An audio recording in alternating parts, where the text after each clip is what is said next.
Hi friends, welcome to my channel. ಎಲ್ಲರೂ ಹೇಗಿದ್ದೀರಾ? ಚೆನ್ನಾಗಿದ್ದೀರಾ ಅಂತ ಭಾವಿಸ್ತೀನಿ. ಇವತ್ತು ಬಂದ್ಬಿಟ್ಟು ಶನಿವಾರ. ಆಗಲೇ ಟೈಮ್ 8 ಗಂಟೆ ಆಗಿದೆ. ಈಗ ವ್ಲಾಗ್ ಸ್ಟಾರ್ಟ್ ಮಾಡ್ತಾ ಇದ್ದೀನಿ ನಾನು. ನೈಟ್ ಸ್ವಲ್ಪ ಸಾಂಬಾರು ಇತ್ತು, ಮಸ್ಸಪ್ ಸಾಂಬಾರು ಬಿಸಿ ಮಾಡ್ತಾ ಇದ್ದೀನಿ, ಬಿಸಿಗಿಟ್ಟಿದ್ದೀನಿ. ಇವಾಗ ನೆನ್ನೆ ಚಿಕ್ಕಮ್ಮ ಸೊಪ್ಪು ತಂದಿದ್ರಲ್ವ, ಅದನ್ನು ಸ್ವಲ್ಪ ಪಲ್ಯ ಥರ ಮಾಡ್ತೀನಿ. ಮಾಡಿಬಿಟ್ಟು ಮುದ್ದೆ ಮಾಡಬೇಕು ಇವಾಗ ಅಷ್ಟೇ. ಟಿಫನ್ ಏನೇನು ಮಾಡೋದಿಲ್ಲ, ಡೈರೆಕ್ಟಾಗಿ ಮುದ್ದೆನೇ ಮಾಡ್ತೀನಿ. ಅದಕ್ಕೋಸ್ಕರ ಯಾರೆಲ್ಲ ನನ್ನ ಚಾನಲ್ ಹೊಸ್ದಾಗಿ ನೋಡ್ತೀರಾ ಪ್ಲೀಸ್ ಸಬ್ಸ್ಕ್ರೈಬ್ ಮಾಡ್ಕೊಂಡು ಚಾನಲ್ ನೋಡಿ, ಹಾಗೆ ಸಪೋರ್ಟ್ ಮಾಡಿ ಅಂತ ಕೇಳ್ಕೊಳ್ತೀನಿ. ತುಂಬ ಕೆಲಸ ಇದೆ. ಇವತ್ತು ಶನಿವಾರ, ವಾರ ಕೂಡ ಇದೆ. ಇನ್ನು ನೆಲ ಒರೆಸ್ಬೇಕು, ಬಟ್ಟೆ ಕೂಡ ಇದೆ, ಬಟ್ಟೆ ಎಲ್ಲ ಒಗಿಬೇಕು. ತುಂಬ ಕೆಲಸ ಇದೆ. ಬನ್ನಿ ನೋಡೋಣ ಇವತ್ತಿನ ವ್ಲಾಗ್ ಹೆಂಗೆ ಹೋಗುತ್ತೆ ಅಂತ. ದಯವಿಟ್ಟು ಸಬ್ಸ್ಕ್ರೈಬ್ ಮಾಡ್ಕೊಂಡು ಚಾನಲ್ ನೋಡಿ ಅಂತ ಕೇಳ್ಕೊಳ್ತೀನಿ ಇನ್ನೊಂದು ಸರಿ. ಬನ್ನಿ ನೋಡೋಣ. ಇನ್ನು ನೈಟು ಸ್ವಲ್ಪ ಸಾಂಬಾರು ಮಿಕ್ಕಿತ್ತು, ಅದನ್ನು ಸ್ವಲ್ಪ ಬಿಸಿಗೆ ಇಟ್ಟಿದ್ದೀನಿ. ಫಸ್ಟ್ಗೆ ಎದ್ದ ತಕ್ಷಣವೇ ಸ್ವಲ್ಪ ಬಿಸಿ ಮಾಡಿದ್ದೆ, ಮತ್ತು ಇವಾಗ ಇನ್ನೇನು ಅಡುಗೆ ಮಾಡ್ತೀನಿ ಅನ್ನೋಷ್ಟರಲ್ಲಿ ಇನ್ನೊಂದು ಸತಿ ಬಿಸಿ ಮಾಡಿದ್ರೆ ಏನೋ ಇದಿರಲ್ಲ, ಚೆನ್ನಾಗಿರುತ್ತೆ, ಮತ್ತು ಅಳಿಸ್ ಕೂಡ ಅಳಿಸೋಗಲ್ಲ. ಇನ್ನು ಅದಕ್ಕೋಸ್ಕರ ಅದನ್ನು ಕೂಡ ಸ್ವಲ್ಪ ಬಿಸಿಗಿಟ್ಟೆ. ಚೆನ್ನಾಗಿತ್ತು ಮಸ್ಸೊಪ್ಪು ಸಾಂಬಾರು, ಸೊಪ್ಪು ಎಲ್ಲ ಹಾಕಿ ಮಾಡಿದ್ದೆ. ಇನ್ನು ಚಿಕ್ಕಮ್ಮ ಕೂಡ ಹೊಲದಲ್ಲಿಂದ ಸೊಪ್ಪು ಕಿತ್ಕೊಂಡಿದ್ರಲ್ಲ, ಅದನ್ನು ಕೂಡ ಎತ್ತಿಟ್ಟಿದ್ದೆ ಬಿಡಿಸ್ಬಿಟ್ಟು. ನೋಡಿ ನೆನ್ನೆ ಸಾಯಂಕಾಲ ಹಂಗೆ ಬಿಡಿಸಿಟ್ಟಿದ್ದೆ, ಎಷ್ಟು ಫ್ರೆಶ್ ಆಗಿದೆ. ಇವಾಗ ಕಿತ್ಕೊಬಂದಿದ್ದೀವಿ ಅನ್ನೋ ಥರ ಕೂಡ ಇತ್ತು. ತುಂಬ ಚೆನ್ನಾಗಿತ್ತು. ನೋಡ್ತಾ ಇರೋದು ಎಷ್ಟು ಫ್ರೆಶ್ ಆಗಿದೆ. ಇನ್ನು ಸ್ವಲ್ಪ ಮಣ್ಣು ಜಾಸ್ತಿ ಇರುತ್ತೆ ಇದರಲ್ಲಿ. ಇನ್ನು ಹೊಲದಲ್ಲೆಲ್ಲ ಬೆಳೆದಿರ್ತಾರಲ್ವ, ಅಂದರೆ ಹೊಲದಲ್ಲೆಲ್ಲ ಅರ್ಧಷ್ಟು ಕದೆ ಉಟ್ಕೊಂಡಿರುತ್ತೆ. ಇನ್ನು ಮಣ್ಣು ಜಾಸ್ತಿ ಇರುತ್ತೆ. ಇನ್ನು ಸ್ವಲ್ಪ ಮಳೆ ಬೇರೆ ಬಂದಿದೆ ಅಲ್ವ ಇವಾಗ, ಅದಕ್ಕೋಸ್ಕರ ಸ್ವಲ್ಪ ಕೆಸರೆಲ್ಲ ತುಂಬ ಇತ್ತು, ಮರಳೆಲ್ಲ ಜಾಸ್ತಿ ಇತ್ತು. ಇನ್ನು ಅದನ್ನು ಚೆನ್ನಾಗಿ ಸ್ವಲ್ಪ 3-4 ಸತಿ ನೀಟಾಗಿ ಎಲ್ಲ ನೀರೆಲ್ಲ ಹಾಕ್ಬಿಟ್ಟು ಚೆನ್ನಾಗಿ ತೊಳಿಬೇಕು. ಹಾಗಾದರೆ ಎಲೆಯಲ್ಲೆಲ್ಲ ಕೂಡ ಸ್ವಲ್ಪ ಮರಳಿದ್ರೆ ಎಲ್ಲ ಬಿಟ್ಕೊಳ್ಳುತ್ತೆ ನೀರಲ್ಲಿ. ಇನ್ನು ಹೇಳ್ಬೇಕಂದ್ರೆ ಒಂದು 10 ನಿಮಿಷ ಹಂಗೆ ನೆನೆಸಿಟ್ರು ಕೂಡ ಚೆನ್ನಾಗಿ ಬಿಟ್ಕೊಂಡ್ಬಿಡುತ್ತೆ, ಅವಾಗೆ ತೊಳೆಯೋದಕ್ಕಿಂತ. ಇನ್ನು ಅದಕ್ಕೋಸ್ಕರ ಬೇಗ ಮಾಡೋಣ, ಟೈಮ್ ಆಗುತ್ತೆ ಅಂತ ಹೇಳಿ ನಾನು ಇವಾಗೆಲ್ಲ ಸೊಪ್ಪೆಲ್ಲ ಇವಾಗ ತೊಳಿತಾ ಇದ್ದೀನಿ ನೀಟಾಗೆ. ಇನ್ನು ಅಷ್ಟರಲ್ಲಿ ನಮ್ಮ ಮನೆಯವ್ರಿಗೂ ಏನು ಅನ್ನಿಸ್ತೋ ಗೊತ್ತಿಲ್ಲ, ಮಧ್ಯಾಹ್ನಗಿನ ಮಾಡುವಂತೆ ಬಿಸಿ ಮುದ್ದೆ ಮತ್ತು ಸೊಪ್ಪು, ಇವಾಗ ಏನಾದರೂ ಸ್ವಲ್ಪ ಟಿಫನ್ ಮಾಡು, ನನಗೆ ಹೊಟ್ಟೆ ಹಸಿವಾಗೈತೆ ಅಂತ ಹೇಳ್ತಾಯಿದ್ರು. ನನಗೆ ಒಂಥರ ಅನ್ನಿಸ್ತು, ಯಾಕೋ ಏನೋ ಅಂತೇಳ್ಬಿಟ್ಟು ಸರಿ ಆಯ್ತು ಅಂತ ಹೇಳಿ. ಇನ್ನು ಏನೂ ಮಾಡೋಕ್ಕಾಗಲ್ಲ, ಆ ಥರ ಅಂದ ತಕ್ಷಣ ಏನಾದರೂ ಸ್ವಲ್ಪ ಬೇಗ ಏನಾಗುತ್ತೋ ಅದು ಮಾಡಿಕೊಡ್ಬೇಕಲ್ವ. ಇನ್ನು ಇವಾಗ ಮುದ್ದೆ ಮತ್ತು ಸೊಪ್ಪು ಅಂತಂದರೆ ಸ್ವಲ್ಪ ಲೇಟೇ ಆಗುತ್ತೆ, ಅದಕ್ಕೋಸ್ಕರ ಸರಿ ಬಿಡು ಅಂತೇಳ್ಬಿಟ್ಟು ಇನ್ನು ಸೊಪ್ಪು ಒಂದು ಸತಿ ತೊಳೆದೆ ನೀಟಾಗಿ. ನೋಡ್ತಿರೋದು ಎಷ್ಟು ಮರಳಿತ್ತು, ನೀರು ಕೂಡ ಸ್ವಲ್ಪ ಗಲೀಜು ಥರನೇ ಕಾಣಿಸ್ತಾ ಇತ್ತು. ಇನ್ನು ಅದಕ್ಕೋಸ್ಕರ ಒಂದು ಸತಿ ತೊಳೆದೆ, ಆಮೇಲೆ ಪಾತ್ರೆಯಲ್ಲಿ ನೀರೆಲ್ಲ ತುಂಬಿಸ್ಬಿಟ್ಟು ಇನ್ನು ಸೊಪ್ಪೆಲ್ಲ ಹಾಕಿ ಹಂಗೆ ಎತ್ತಿಟ್ಬಿಟ್ಟೆ. ಮತ್ತು ನಾನು ಮಾಡಬೇಕಾದ್ರೆ ಇನ್ನೊಂದು ಸತಿ ನೀಟಾಗಿ ತೊಳ್ಕೊಂಡ್ರೆ ಆಯ್ತು ಅಂತೇಳ್ಬಿಟ್ಟು, ಅಷ್ಟರೊಳಗೆ ಮಣ್ಣು ಕೂಡ ಇದ್ದಿದ್ದೆಲ್ಲ ಚೆನ್ನಾಗಿ ಬಿಟ್ಕೊಳ್ಳುತ್ತೆ ಅಂತ ಹೇಳಿ ನಾನು ಇನ್ನು ಸೊಪ್ಪೆಲ್ಲ ಅದರೊಳಗೆ ಹಾಕಿ ನೀಟಾಗಿ ಮುಚ್ಚಿ ಇಟ್ಬಿಟ್ಟೆ ಸೈಡ್ಗೆ, ನೋಡ್ಕೊಳ್ಳೋಣ ಮುಂದಕ್ಕೆ ಅಂತೇಳ್ಬಿಟ್ಟು. ಇನ್ನು ಬಂದುಬಿಟ್ಟು ಏನು ಮಾಡೋಣ ಅಂತ ಯೋಚನೆ ಮಾಡ್ತಿದ್ದೆ. ಹೆಂಗಿದ್ರು ಕೂಡ ಅವಲಕ್ಕಿ ಎಲ್ಲ ಎತ್ತಿಟ್ಟಿದ್ದೆ ನಾನು. ಇನ್ನು ಅವಲಕ್ಕಿ ಇತ್ತಲ್ವ, ಬೇಗ ಆಗುತ್ತೆ ಅಂತ ಹೇಳಿ ಅದನ್ನು ಬೇಗ ಟೊಮೊಟೊ ಮತ್ತು ಹಸ್ರುಗಾಯಿ, ಈರುಳ್ಳಿ ಎಲ್ಲ ಕಟ್ ಮಾಡಿಕೊಂಡು ಇನ್ನು ಇವಾಗ ಸ್ವಲ್ಪ ಅವಲಕ್ಕಿ ಎಷ್ಟು ಬೇಕಷ್ಟು ತೊಗೊಂಡ್ಬಿಟ್ಟು ಒಂದು ಟೈಮ್ ಮಾತ್ರ, ಇನ್ನು ಮಧ್ಯಾಹ್ನಕ್ಕೆ ಏನಾದರೂ ಬಿಸಿದು ಮಾಡೋಣ ಅಂತ ಅಂದ್ಕೊಂಡಿದ್ನಲ್ವ, ಇನ್ನು ಒಂದು ಟೈಮ್ಗೆ ಆಗುತ್ತೆ ಅಂತ ಹೇಳಿ ಎಷ್ಟು ಬೇಕೋ ಅಷ್ಟು ಒಂದು ಸ್ವಲ್ಪನೇ ತೊಗೊಂಡು ನೆನೆಸಿದ್ದೀನಿ ಇವಾಗ. ಅಂದರೆ ನಾನು ತಣ್ಣೀರೆಲ್ಲ ಚೆನ್ನಾಗಿ ತೊಳೆದು 2 ಸತಿ ತೊಳೆದು ಬಿಡ್ತೀನಿ ನೀಟಾಗಿ. ಅವಲಕ್ಕಿ ಎಲ್ಲ ತೊಳೆದು ಒಂದು ಸ್ವಲ್ಪ ತಂಗೆ ಇಟ್ಬಿಟ್ರೆ ಚೆನ್ನಾಗಿ ಅಳ್ಕೊಳ್ಳುತ್ತೆ. ಅದು ಏನು ಅಷ್ಟೊಂದು ಗಟ್ಟಿ ಥರನೂ ಅನ್ಸಲ್ಲ, ಏನಿಲ್ಲ. ಕೆಲವರೆಲ್ಲ ಬಿಸಿನೀರು ಕಾಯಿಸ್ಬಿಟ್ಟು ಅವಲಕ್ಕಿ ನೆನೆಸ್ತಾರೆ, ಕೆಲವರು ಇದೇ ಥರನೇ ಸುಮ್ಮನೆ ನಾರ್ಮಲಾಗಿ ಅಕ್ಕಿ ಯಾವ ಥರ ತೊಳಿತೀವೋ ಆ ಥರ ಸ್ವಲ್ಪ ನೀಟಾಗಿ ಫಸ್ಟ್ಗೆಲ್ಲ ಕ್ಲೀನ್ ಮಾಡಿಕೊಂಡು ಆಮೇಲೆ ತಣ್ಣೀರೆಲ್ಲ ತೊಳಿತಾರೆ. ನಾನು ಅಷ್ಟೇ ಫಸ್ಟ್ಗೆ ನೋಡ್ಕೊಂಬಿಟ್ಟು ಆಮೇಲೆಲ್ಲ ಕ್ಲೀನ್ ಮಾಡಿಬಿಟ್ಟು ತಣ್ಣೀರೆಲ್ಲ ಹಾಕ್ಬಿಟ್ಟು ಸ್ವಲ್ಪ ಚೆನ್ನಾಗಿ 2-3 ಸತಿ ತೊಳಿತೀನಿ. 3 ಸತಿ ತೊಳೆದ್ಬಿಟ್ಟು ನೀರೆಲ್ಲ ಬಗ್ಗಿಸ್ಬಿಟ್ಟು ಸೈಡ್ಗೆ ಎತ್ತಿಟ್ಬಿಡ್ತೀನಿ. ನಾವು ಇದು ಗೊಜ್ಜೆಲ್ಲ ಮಾಡ್ಕೊಳೋಷ್ಟೊತ್ತಿಗೆ ಚೆನ್ನಾಗಿ ಅಳ್ಕೊಳ್ಳಿರುತ್ತೆ, ಸ್ವಲ್ಪ ಅಷ್ಟೊಂದು ಮೆತ್ತಗಿರಲ್ಲ, ಸ್ವಲ್ಪ ಉದುರು ಹಾಕ್ಕೊಂಡು ಚೆನ್ನಾಗಿರುತ್ತೆ. ಇನ್ನು ಸಿಂಪಲಾಗಿ ಅಷ್ಟೇ ಮುಂಚೆನೇ ಬೇಗ ಕಟ್ ಮಾಡ್ಕೊಂಡಿದ್ದೆ. ಇನ್ನು ಸ್ವಲ್ಪ ಸಾಸಿವೆ, ಜೀರಿಗೆ ಮತ್ತು ಕಡಲೆಬೇಳೆ, ಶೇಂಗಾ ಬೀಜ ಹಾಕಿ ಇವಾಗ ಚೆನ್ನಾಗಿ ಎಲ್ಲ ಫ್ರೈ ಮಾಡ್ಕೊಂಬಿಟ್ಟು ಹಸಿರುಮೆಣ್ಸಿನ್ಕಾಯಿ ಕೂಡ ಹಾಕ್ತಿದ್ದೀನಿ. ಸಡನ್ನಾಗಿ ಹಸಿರುಮೆಣ್ಸಿನ್ಕಾಯಿ, ಟೊಮೊಟೊ, ಈರುಳ್ಳಿ ಎಲ್ಲ ಒಂದೇ ಪ್ಲೇಟಿಗೆ ಹಾಕಿರ್ತೀವಲ್ವ, ಟೊಮೊಟೊದಲ್ಲಿ ಎಲ್ಲ ನೀರಿರುತ್ತಲ್ವ, ಅದಕ್ಕೋಸ್ಕರ ಸಡನ್ನಾಗಿ ಹಾಕಿದ ತಕ್ಷಣವೇ ಅದೊಂಥರ ಸಿಡಿಯೋ ಥರ ಆಗಿಬಿಡುತ್ತೆ. ಮತ್ತು ಎಣ್ಣೆಗೆ ನೀರು ಬಿದ್ದರೆ ಒಂಥರ ಸೌಂಡ್ ಬರುತ್ತೆ, ಮತ್ತು ಕೈ ಮೇಲೆಲ್ಲ ಸಿಡಿಯುತ್ತಲ್ವ, ಆ ಥರ ಬಂದುಬಿಡುತ್ತೆ. ಇನ್ನು ಅದಕ್ಕೋಸ್ಕರ ನಾನು ಫಸ್ಟಿಗೆ ಹಸಿರುಮೆಣ್ಸಿನ್ಕಾಯಿ ಹಾಕ್ಬಿಟ್ಟು ಪ್ಲೇಟ್ ಮುಚ್ಚಿಬಿಟ್ಟು ಹಂಗೆ ಬೇಗ, ಮತ್ತು ಸುಮ್ಮನೆ ಸ್ಟವ್ ಮೇಲೆಲ್ಲ ಹಂಗೆ ಸಿಡಿಯೋ ಥರನೇ ಕಾಣಿಸ್ತಾ ಇರುತ್ತೆ. ಇನ್ನು ಅದಕ್ಕೋಸ್ಕರ ಇನ್ನು ಎಲ್ಲ ಹಾಕ್ಬಿಟ್ಟು ಚೆನ್ನಾಗಿ ಫ್ರೈ ಮಾಡಿ ಇನ್ನು ಅರಿಶಿನ ಪುಡಿ, ಉಪ್ಪು ಎಲ್ಲ ನೋಡ್ಕೊಂಬಿಟ್ಟು ಹಾಕಿ ಇವಾಗ ನೋಡ್ತಾ ಇರ್ಬೋದು ಅವಲಕ್ಕಿ ಬಗ್ಸಿ ಎಲ್ಲ ನೀರೆಲ್ಲ ಬಗ್ಸ್ಬಿಟ್ಟು ಸೈಡ್ಗೆ ಎತ್ತಿಟ್ಟಿದ್ನಲ್ವ, ಉದುರಾಗಿ ಚೆನ್ನಾಗಾಗಿತ್ತು. ಏನು ಅಷ್ಟೊಂದೇನು ಮೆತ್ತಗೆ ಕೂಡ ಆಗ್ತಾಯಿರಲಿಲ್ಲ. ಆಗಲೇ ಗೊತ್ತಾಗ್ಬಿಡುತ್ತೆ ನಾವು ಮಾಡ್ತಾ ಇರ್ತೀವಲ್ವ ಯಾವ ಥರ ಮಾಡ್ಕೋಬೇಕಂತ ಹೇಳಿ. ಇನ್ನು ಎಲ್ಲ ಮಿಕ್ಸ್ ಮಾಡಿದೆ. ಮತ್ತು ಸ್ವಲ್ಪ ಕೊತ್ತಂಬರಿ ಸೊಪ್ಪು ಕೂಡ ಇತ್ತು, ಅದನ್ನು ಕೂಡ ಎಲ್ಲ ಹಾಕಿ ನೀಟಾಗಿ ಮಿಕ್ಸ್ ಮಾಡಿ ನೋಡ್ಕೋಬೇಕು ಸ್ವಲ್ಪ ಉಪ್ಪು ಆಗಿದೆಯಾ ಇಲ್ಲ ಅಂತೇಳ್ಬಿಟ್ಟು. ಸ್ವಲ್ಪ ಅಟ್ಲೀಸ್ಟ್ ಕಮ್ಮಿ ಆಗಿದ್ರೆ ಉಪ್ಪಿನ ಸ್ವಲ್ಪ ಉಪ್ಪೆಲ್ಲ ಹಾಕ್ಬಿಟ್ಟು ಚೆನ್ನಾಗಿ ಮಿಕ್ಸ್ ಮಾಡಿ ಒಂದು 5 ನಿಮಿಷ ಹಂಗೆ ಪ್ಲೇಟ್ ಮುಚ್ಚಿಬಿಡ್ತೀನಿ. ಮತ್ತು ಅವಾಗ ತಾನೇ ನಾನು ಮಾಡಿಬಿಟ್ಟು ಅದನ್ನು ಮತ್ತೆ ಯೂಸ್ ಮಾಡಲ್ಲ. ಒಂದು 5 ನಿಮಿಷ ಆದ್ರೂ ಎಲ್ಲ ಮಿಕ್ಸ್ ಮಾಡಿಬಿಟ್ಟು ಪ್ಲೇಟ್ ಮುಚ್ಚಿಬಿಟ್ರೆ ನಾವು ತಿಂತೀವಿ ಅನ್ನುವಾಗ ಇನ್ನೊಂದು ಸತಿ ಮಿಕ್ಸ್ ಮಾಡ್ಕೊಂಡು ಹಾಕೊಂಡು ತಿಂದರೆ ಚೆನ್ನಾಗಿ ಹಿಡ್ದಿರುತ್ತೆ. ಇನ್ನು ಅಷ್ಟರಲ್ಲಿ ನಮ್ಮ ಅಣ್ಣ ಮತ್ತು ನಮ್ಮ ಮನೆಯವರು ಇದು ಮಂಚದ್ದು ಟೇಪೆಲ್ಲ ಹೋಗ್ಬಿಟ್ಟಿತ್ತು, ಅದಕ್ಕೆ ಹೊಸ ತೊಗೊಬಂದಿದ್ರು. ಅದನ್ನೆಲ್ಲ ಇವಾಗ ಸುತ್ತಾ ಇದ್ದಾರೆ, ನೋಡ್ತಾ ಇರ್ಬೋದು. ನೈಟ್ ಫುಲ್ಲು ಸರ್ಕಸ್ ಮಾಡಿದ್ರು. ನೈಟು ಸರಿಯಾಗಿ ಅರ್ಥನೇ ಆಗಿರಲಿಲ್ಲ. ಒಂದು ಸತಿ ಹಾಕೋದು ಬಿಚ್ಚೋದು ಆ ಥರ ಎಲ್ಲ ಕನ್ಫ್ಯೂಸ್ ಆಗ್ತಾಯಿತ್ತು. ನನ್ನ ತಮ್ಮ ಮತ್ತು ನಮ್ಮ ಮನೆಯವರು ಸುಮಾರು ಸತಿ ಬಿಚ್ಚಿ ಹಾಕಿದ್ರು. ಇನ್ನು ಫೈನಲಿ ಬರಲಿಲ್ಲ ಅಂತೇಳ್ಬಿಟ್ಟು ಸೈಡ್ಗೆ ಎತ್ತಿಟ್ಟು ನೈಟ್ ಸುಮ್ಮನೆ ಆಗಿಬಿಟ್ರು. ಇನ್ನು ಬೆಳಗ್ಗೆ ಸುತ್ಕೊಳೋಣ ಅಂತ ಹೇಳಿ. ಇನ್ನು ನನ್ನ ತಮ್ಮ ಕೂಡ ಕೆಲ್ಸಕ್ಕೆ ಹೋದ. ಇನ್ನು ನಮ್ಮ ಅಣ್ಣ ಇದ್ರಲ್ವ, ಅವ್ರಿಗೆ ಸ್ವಲ್ಪ ಗೊತ್ತಿತ್ತೇನೋ, ಅದಕ್ಕೋಸ್ಕರ ಇನ್ನು ನಮ್ಮ ಮನೆಯವ್ರನ್ನ ಕರ್ಕೊಂಡು ಸುತ್ತಾ ಇದ್ದಾರೆ.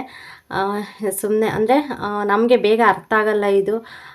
ನೋಡಿದ್ರೆ ಇದೇನಪ್ಪ ಈ ಥರ ಅಂತ ಅನಿಸ್ಬಿಡುತ್ತೆ. ಎಷ್ಟೋ ಸತಿ ಕನ್ಫ್ಯೂಸ್ ಆಗುತ್ತೆ. ಇನ್ನು ಮಾರ್ಕೊಂಬರ್ತಾರಲ್ವ, ಮತ್ತು ಟೇಪ್ ಸುತ್ತೋರು ಕೂಡ ಬರ್ತಾರೆ ಹಳ್ಳಿ ಸೈಡು. ಯಾಕೆ ಇತ್ತೀಚೆಗೆ ಸ್ವಲ್ಪ ಬರಲಿಲ್ಲ, ಲೇಟ್ ಆಯಿತು ಬರೋದು ಕೂಡ. ಇನ್ನು ಹಿಂಗೆ ಬಿಟ್ಟರೆ ಮತ್ತೆ ಮಲ್ಕೊಳ್ಳೋಕ್ಕಿಲ್ಲ ಅಂತ ಹೇಳ್ಬಿಟ್ಟು ಇವಾಗ ನಮ್ಮ ಅಣ್ಣಂಗೆ ಸ್ವಲ್ಪ ಗೊತ್ತಿತ್ತು. ಆ ಐಡಿಯಾದಲ್ಲೇ ಮಾತ್ರ ಇವಾಗೆಲ್ಲ ಸುತ್ತಾ ಇದ್ದಾರೆ ಇಬ್ಬರು ಸೇರ್ಕೊಂಡ್ಬಿಟ್ಟು. ಇದೇ ಥರ ಸುತ್ತಬಿಟ್ಟು ಆಮೇಲೆ ಲಾಸ್ಟಲ್ಲಿ ಫುಲ್ಲು ಟೈಟ್ ಮಾಡ್ತಾರೆ. ಇವಾಗೆ ಟೈಟ್ ಮಾಡೋಕ್ಕೆ ಬರಲ್ಲ, ಎಲ್ಲ ನೀಟಾಗಿ ಸುತ್ಕೊಂಡ್ಬಿಟ್ಟು ಆಮೇಲೆ ಎಳೆದು ಸ್ವಲ್ಪ ಟೈಟ್ ಮಾಡ್ತಾಯಿದ್ರು. ಇನ್ನು ನಾನು ಕೂಡ ನಮ್ಮ ಮನೆಯವ್ರಿಗೂ ಸ್ವಲ್ಪ ಟಿಫನ್ ಹಾಕ್ಕೊಟ್ಟು ನಾನು ತಿಂದು ಮತ್ತು ನನ್ನ ಮಗನಿಗೂ ಕೂಡ ತಿನ್ನಿಸ್ಬಿಟ್ಟು ಇನ್ನು ಬಟ್ಟೆ ಎಲ್ಲ ನೆನೆಸಿದ್ದೆ. ಇವಾಗ ಬಟ್ಟೆ ಎಲ್ಲ ಒಗ್ದಿದ್ದೀನಿ, ಇಷ್ಟು ಬಟ್ಟೆ ಒಗ್ದು ಇವಾಗ ಜಾಲಿಸ್ಬೇಕಾಗಿತ್ತು. ಇನ್ನು ನಮ್ಮ ಮಾವನವು, ನಮ್ಮ ಅತ್ತೆ ಮತ್ತು ನಮ್ಮ ಮನೆಯವರು ಮತ್ತು ನನ್ನದು ಕೂಡ ಒಂದು ನೈಟ್ ಅದು ಇತ್ತು ಅಷ್ಟೇ.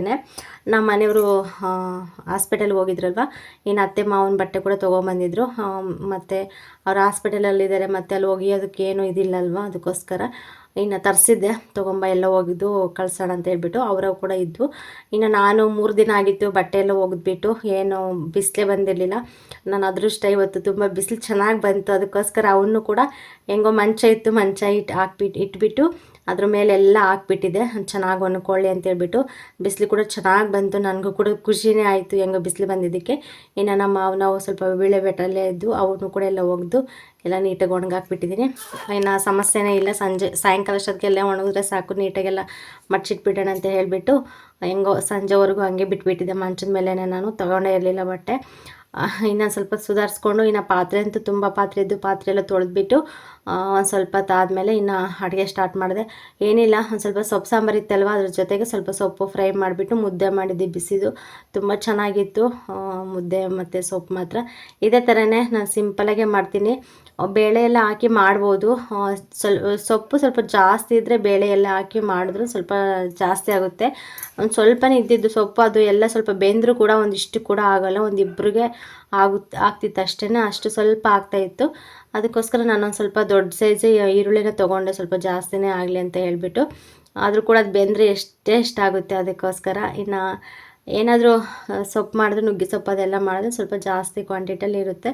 ಇದು ಮಾತ್ರ ಆ ಥರ ಅಲ್ಲ, ನಾವು ಎಷ್ಟೊಂದು ತೊಗೊಂಡಿರ್ತೀವೋ ಅದು ಇಷ್ಟು ಆಗ್ತಿರುತ್ತೆ ಲಾಸ್ಟಲ್ಲಿ ಬೆಂದಮೇಲೆ. ಇನ್ನು ಸಿಂಪಲಾಗಿ ಒಂದು ಸ್ವಲ್ಪ ಹಸಿರು ಮೆಣಸಿನ್ಕಾಯಿ, ಸಾಸಿವೆ, ಜೀರಿಗೆ ಮತ್ತು ಒಂದು ಸ್ವಲ್ಪ ಕಡಲೆಬೇಳೆ ಹಾಕಿ ಇವಾಗ ಸ್ವಲ್ಪ ಚೆನ್ನಾಗಿ ಫ್ರೈ ಮಾಡಿಕೊಂಡು ಲಾಸ್ಟಲ್ಲಿ ಸೊಪ್ಪೆಲ್ಲ ಇಟ್ಬಿಟ್ಟು ಒಂದು ಸ್ವಲ್ಪ ಉಪ್ಪು ಹಾಕ್ಬಿಡ್ತೀನಿ. ಇನ್ನು ನೀರೇನು ಹಾಕಲ್ಲ, ಸೊಪ್ಪು ತೊಳೆದಿರ್ತೀವಲ್ವ ಅದೇ ನೀರೇ ಇರುತ್ತೆ, ಇನ್ನು ಅದರಲ್ಲೇ ಸರಿ ಹೋಗುತ್ತೆ ನೀರಿನ ಅಂಶ. ಇನ್ನು ಪ್ಲೇಟ್ ಮುಚ್ಚಿಬಿಟ್ಟು ಒಂದು 5 ನಿಮಿಷ ಸ್ವಲ್ಪ ಚೆನ್ನಾಗಿ ಹಿಂಗೆ ತಿರುಗಿಸ್ಕೊಂಡು ಚೆನ್ನಾಗಿ ಫ್ರೈ ಮಾಡಿಕೊಂಡ್ರೆ ಅದರೊಳಗೇ ಚೆನ್ನಾಗಿ ಬೇಯುತ್ತೆ. ಇನ್ನು ಪ್ಲೇಟ್ ಮುಚ್ಚಿಬಿಟ್ರಂತೂ ಸ್ವಲ್ಪ ಸಿಮ್ಮಲ್ಲಿ ಇಟ್ಬಿಟ್ರೆ ಸ್ಟವ್ವು ಚೆನ್ನಾಗಿ ಬೇಯ್ಕೊಳ್ಳುತ್ತೆ, ಏನೂ ಇದಿರಲ್ಲ. ಇನ್ನು ಒಂದು ಕಡೆ ಆಗಲೇ ಫಸ್ಟ್ಗೆ ಅಕ್ಕಿಯಲ್ಲೇ ನೆನೆಸಿಟ್ಟಿದ್ದೆ. ನಾನು ಮುದ್ದೆ ಮಾಡ್ತೀನಿ ಅನ್ನುವಾಗಲೇ ನಾನು ಬೇಗ ಅಕ್ಕಿಯೆಲ್ಲ ಕ್ಲೀನ್ ಮಾಡಿಬಿಟ್ಟು ಮುಂಚೆನೇ ನೆನೆಸ್ಬಿಡ್ತೀನಿ. ಬೇಗ ಸ್ವಲ್ಪ ಚೆನ್ನಾಗಿ ನೆಂದ್ಬಿಟ್ರಂತೂ ಬೇಗನೆ ಬೇಯುತ್ತೆ ಅಕ್ಕಿ ಅಂತ ಹೇಳಿಬಿಟ್ಟು. ಮತ್ತು ಗ್ಯಾಸ್ ಕೂಡ ನಮ್ಗೆ ಸ್ವಲ್ಪ ಸೇವ್ ಆಗುತ್ತೆ.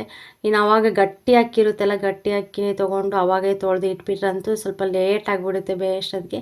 ಇನ್ನು ಫೈನಲಿ ಹಿಟ್ಟೆಲ್ಲ ಹಾಕಿ ಮುದ್ದೆ ಎಲ್ಲ ಬೇಯಿಸ್ತಾ ಇದ್ದೀನಿ. ಈ ಥರ ಚೆನ್ನಾಗಿ ಕುದಿಬೇಕು ಮುದ್ದೆ, ಎಷ್ಟು ಕುದಿಯುತ್ತೋ ಅಷ್ಟು ಚೆನ್ನಾಗಿ ಬರುತ್ತೆ ಮುದ್ದೆ. ಮತ್ತು ಅಷ್ಟೇ ಹೊಟ್ಟೆ ಕೂಡ ಕೆಡಲ್ಲ, ತುಂಬ ಚೆನ್ನಾಗಿರುತ್ತೆ, ಕೈ ಕೂಡ ಅಂಟಲ್ಲ. ಅದಕ್ಕೋಸ್ಕರ ಇನ್ನು ಫೈನಲಿ ಮುದ್ದೆ ಎಲ್ಲ ಮಾಡಿದೆ. ಮುದ್ದೆ ಎಲ್ಲ ಮಾಡಿ ನಮ್ಮ ಮಧ್ಯಾಹ್ನ ಊಟ ಕೂಡ ಆಯಿತು. ಮಧ್ಯಾಹ್ನ ಊಟ ಆದಮೇಲೆ ಇನ್ನು ಸ್ವಲ್ಪ ಕೆಲಸ ಇತ್ತು, ಕೆಲಸ ಎಲ್ಲ ಮುಗಿಸ್ಕೊಂಡು ಇನ್ನು ಫೈನಲ್ ಬಟ್ಟೆ ಎಲ್ಲ ಚೆನ್ನಾಗಿ ಒಣಗಿದ್ದು ಸ್ವಲ್ಪ ಸದ್ಯಕ್ಕೆ ಇನ್ನು ಬಟ್ಟೆ ಎಲ್ಲ ಚಾಪೆ ಹಾಕ್ಕೊಂಡು ಎಲ್ಲ ಮಡಿಸಿಡ್ತಾ ಇದ್ದೀನಿ. ಮತ್ತು 4 ದಿನ ಬಟ್ಟೆ ಎಲ್ಲ ಪೆಂಡಿಂಗ್ ಇತ್ತು ಮಡ್ಚೋದು, ಅದು ಕೂಡ ಸರಿಯಾಗಿ ಒಣಗಿರಲಿಲ್ಲ. ಇನ್ನು ಅದಕ್ಕೋಸ್ಕರ ನನಗೆ ಹೆಂಗೋ ಟೈಮ್ ಸಿಕ್ತಂತ ಹೇಳಿಬಿಟ್ಟು ಅದನ್ನು ಕೂಡ ಹಾಕ್ಕೊಂಡು ಎಲ್ಲ ಇವಾಗ ಫೋಲ್ಡ್ ಮಾಡ್ತಾಯಿದ್ದೀನಿ.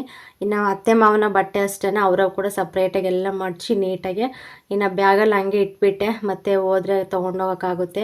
ಇನ್ನು ಎಲ್ಲ ಒಂದೇ ಹತ್ರ ಇಟ್ಬಿಟ್ರೆ ಮತ್ತೆ ಹೋಗ್ಬೇಕಾದ್ರೆ ಸ್ವಲ್ಪ ಇದಾಗುತ್ತೆ ಅಂತ ಹೇಳಿ ಇಲ್ಲಿ ಬಂದುಬಿಟ್ಟು ನಮ್ಮ ಮನೆಯವ್ರು ಸ್ವಲ್ಪ ಕಾಮಿಡಿ ಮಾಡ್ತಾಯಿದ್ದಾರೆ ಈ ಕಡೆ ಸೈಡು.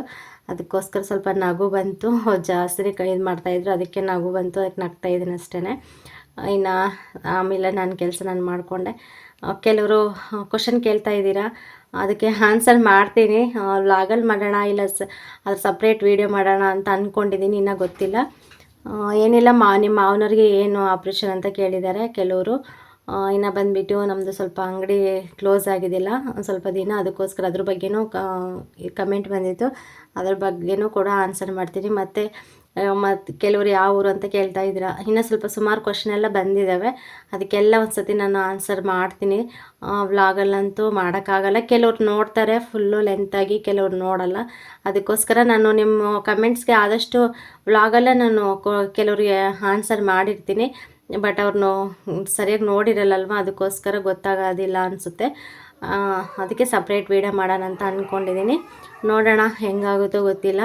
ಇನ್ನು ಪ್ರತಿಯೊಂದು ನಿಮ್ಮ ಹತ್ರ ಶೇರ್ ಮಾಡ್ಕೊಳ್ತೀನಿ. ನನ್ನ ಲೈಫ್ ಸ್ಟೈಲ್ ಇಷ್ಟು, ನನ್ನ ಜೀವನದಲ್ಲಿ ಏನು ನಡೀತದೆಲ್ಲ ನಿಮ್ಮ ಹತ್ರ ಶೇರ್ ಮಾಡ್ಕೊಳ್ತೀನಿ. ಅದು ಮಾಡ್ಕೊಳ್ಳೇಬೇಕು. ನಾವು ಸೋಷಿಯಲ್ ಮೀಡ್ಯಾದಲ್ಲಿ ಈ ಥರ ವ್ಲಾಗ್ಸ್ ಎಲ್ಲ ಮಾಡ್ತೀವಿ ಅಂದರೆ ಮತ್ತು ಇರೋ ಲೈಫೇ ಅಲ್ವಾ, ಇನ್ನು ಏನು ಮುಚ್ಚಿಡೋಕ್ಕಾಗೋದಿಲ್ಲ. ನಮ್ಮ ಜೀವನ ಯಾವ ಥರ ಹೋಗುತ್ತೆ ಅನ್ನೋದೇ ಒಂದಿದು, ಅದನ್ನೆಲ್ಲ ಶೇರ್ ಮಾಡ್ಕೊಳ್ತೀನಿ, ನನ್ನ ಕಷ್ಟ ಸುಖ ಎಲ್ಲ ಕೂಡ. ಹಾಗೆ ನೀವು ಕೂಡ ನನಗೆ ತುಂಬ ಸಪೋರ್ಟ್ ಮಾಡಬೇಕು. ನನಗೆ ಸಪೋರ್ಟ್ ತುಂಬ ಮುಖ್ಯ ಆಗಿದೆ.